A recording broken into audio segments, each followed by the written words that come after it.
sånn, så her.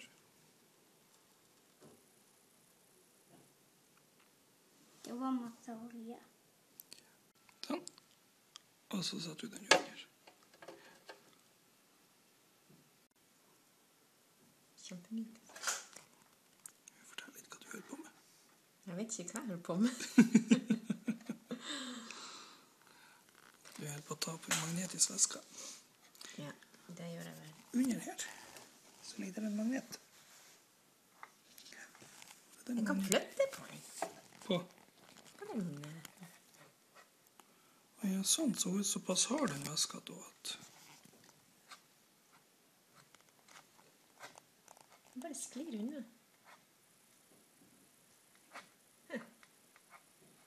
Ja, det er derfor det er litt ekkel å ta på, skjønner du. Det er litt sånn her.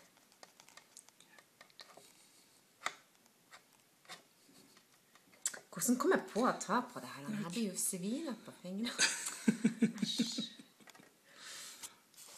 Jeg vasker meg. Skal prøve å legge det også.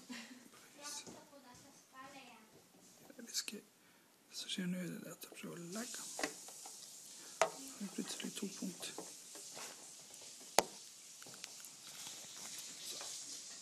Så der ser magneten. Snu på den. Det var litt vanskelig å holde magneten hele samtidig.